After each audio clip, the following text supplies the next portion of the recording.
السلام علیکم ورحمۃ اللہ وبرکاتہ۔ بیان سنیں حضرت مولانا طارق جمیل صاحب کا فوج جوانے کا 1987 کا بیان۔ قرآن نے ایک جواب دیا اور ساری سائنس فیل کر دی۔ بیان سنیں۔ میرے محترم بھائی اور دوستو، اللہ تعالیٰ ہم سے قرآن میں مختلف سوال کرتا ہے۔ اس سوال کے پیچھے ایک مضمون، ایک مفہوم ہوتا ہے جو ہمیں سوالیہ انداز میں اللہ تعالیٰ سمجھاتا ہے۔ تو اللہ تعالیٰ ہم سے پوچھتا ہے، ام خلقوا من غیر شیء، بتاؤ میرے بندو تم اتفاقاً پیدا ہوئے ہو یا تمہارا کوئی بنانے والا ہے؟ پھر دوسرا سوال کرتا ہے، ام ہم الخالقون، اگر تم اتفاقاً نہیں پیدا ہوئے تو کیا اپنے آپ کو خود بنایا ہے؟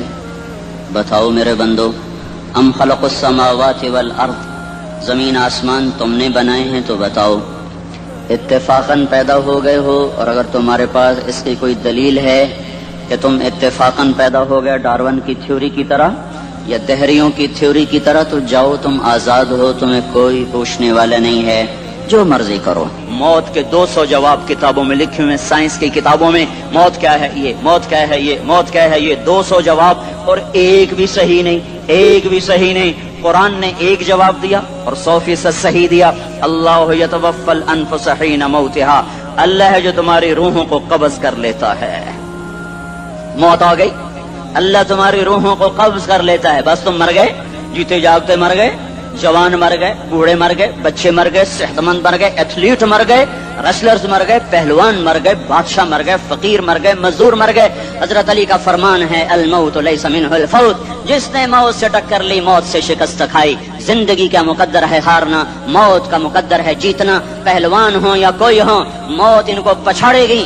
اجل ہی نے چھوڑا نہ کسرا نہ دارا، اسی سے سکندر صفاتے بہارا، ہر ایک لے کے کیا کیا نہ حسرت ستارا، پڑا رہ گیا سب یوں ہی ٹھاٹھ سارا، جگہ جی لگانے کی دنیا نہیں ہے، یہ عبرت کی جا ہے تماشا نہیں ہے۔ ملے خاک میں اہل شاں کیسے کیسے، جاؤ اسلام آباد کے قبرستان میں دیکھو، بڑے بڑے سیکٹری دفن ہیں، بڑے بڑے وزیر، بڑے بڑے جرنیل، بڑے بڑے ناز و انداز، بڑی مستیوں والے، بڑے ناچنے والے، گانے والے، شراب میں ڈوبنے والے، جاؤ جاؤ دیکھو ان کی ویران قبریں بتا رہی ہیں کہ یہ بھی قبر اکڑ کے چلتے تھے، مستی میں چلتے تھے، ان کے کیڑے بھی مر چکے ہوں گے جن کیڑوں نے انہیں کھایا ہوگا، ان کی ہڈیوں کو قبر نے گلا دیا ہوگا اور ریت کا برادہ بنا دیا ہوگا۔ جو کہا کرتے تھے اسلام آباد ہمارے کندھوں پر ہے، ان کی قبریں عبرت کا نشان ہیں، پکار پکار کر کہہ رہی ہیں کہ ملے خاک میں اہل شاں کیسے کیسے، ہوئے نامور بے نشاں کیسے کیسے، زمین کھا گئی آسماں کیسے کیسے، جگہ جی لگانے کی دنیا نہیں ہے، یہ عبرت کی جا ہے تماشا نہیں ہے۔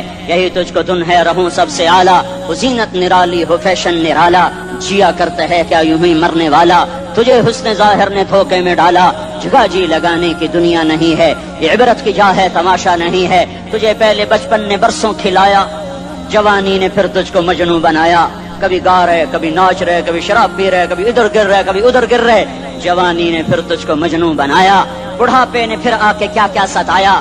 بیٹا بھی کہہ رہا مر جائے بابا، بیٹی بھی کہہ رہی ہے مر جائے ابا، بیگم بھی کہہ رہی ہے مر جائے بڈھا، جان نہیں چھوڑتا۔ مولوی صاحب دعا کرو اللہ ہمارے ابا پر رحم کر دے۔